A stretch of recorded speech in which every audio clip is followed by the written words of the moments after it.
I became teary-eyed because these were tears of joy. Not that we lost our budget, but tears of joy that there was so many who stood up.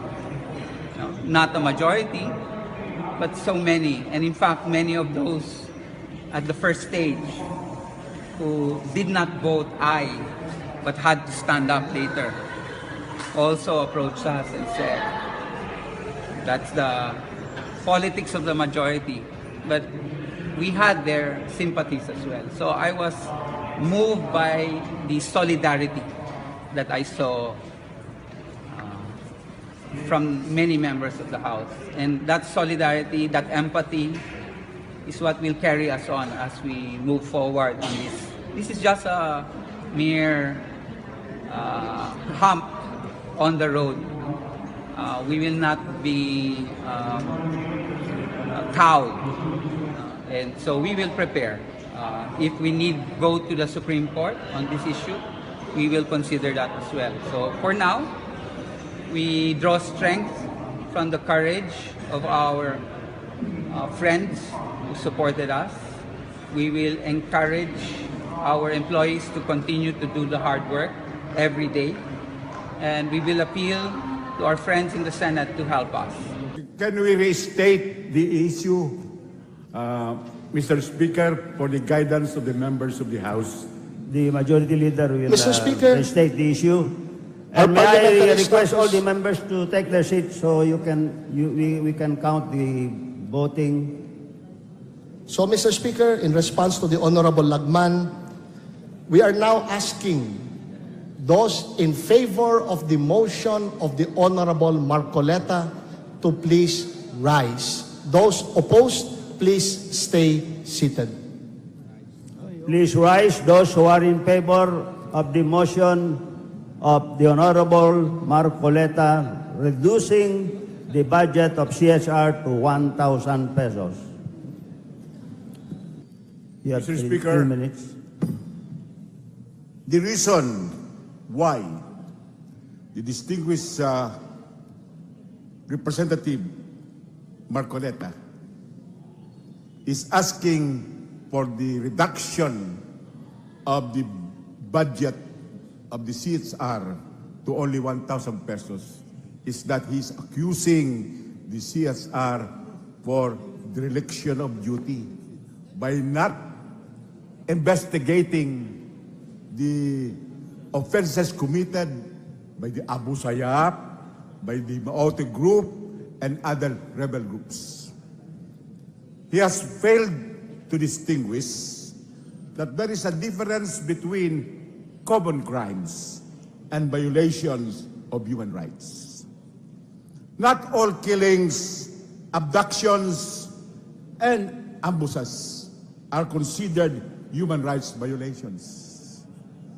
By international and domestic standards, a human rights violation is an offense committed by the state or agents of the state. Non-state parties like rebels, terrorists, and outlaws, when they commit crimes, they are sanctionable under the revised penal code because they commit common crimes, not violations of human rights. The CSR has no jurisdiction over non-state parties. It has jurisdiction over offenses committed by the state and agents of the state against the people of the Philippines.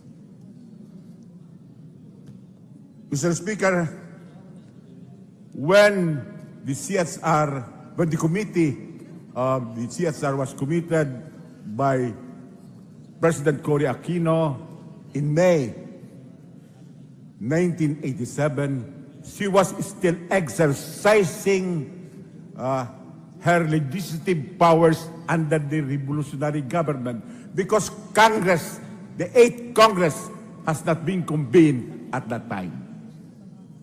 Now,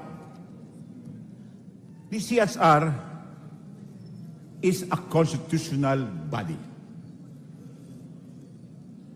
No less than the distinguished Marcoleta has admitted this. Under the Constitution, there is hereby created an independent office called the CHR. Emasculating and killing the CHR with an annual budget of only 1,000 pesos is unconstitutional because it virtually abolishes a constitutional body or office by legislative fiat. We cannot abolish a constitutional office by legislation. Honorable Laman, please wind up. Moreover, the CSR has fiscal autonomy. Under the Constitution, the approved annual appropriation of the CSR shall be automatically and regularly released. It is the height of irony and fantasy for us to automatically release a minuscule and embarrassing, disgraceful budget of only 1,000 pesos to a constitutional body like the CSR, which is needed to be in existence and functioning because of the so many human rights violations presently obtaining in our country. For all of those reasons, Mr. Speaker, I am objecting to the motion of the distinguished Marcoleta to reduce the budget of the CSR to only 1,000 pesos annually. It is a minuscule, embarrassing, and unconstitutional move if we approve such motion of the distinguished Marcoleta. Thank you so much. Honorable, the Majority Leader. Mr. Speaker, I move for the recognition of the Honorable Raul Delmar. So move, Mr. Speaker. You know, the Honorable Raul Dalmar is recognized. Thank you, Mr. Speaker. Thank you. You have 3 minutes to Assistant Majority deliver Leader. your speech. Before my objection, I would like to restate that at the time that President Corazon Aquino issued Executive Order number 163, it was before Congress convened. That being the case, she possessed both executive and legislative powers. So let me go to my objection, Mr. Speaker, to the motion to reduce the budget of the Commission of CSR from 678,049,000 to 1,000. We used to threaten agencies with reducing their annual budget to even 1 peso or 0. But this 1,000 must be the adjustment to inflation. But really, Your Honor, it's ridiculous, especially so because it involves an agency created by the Constitution as an independent body to serve a crucial concern of our nation, to investigate on its own or on complaint by any party all forms of human rights violations involving civil and political rights. Among the reasons for my objection, Mr. Speaker, is first, because it would, in effect, cripple, maim, even kill CSR, which surely is not what the Constitution intends. Seriously, can Congress legally go against a clear purpose and intent of the Constitution? So,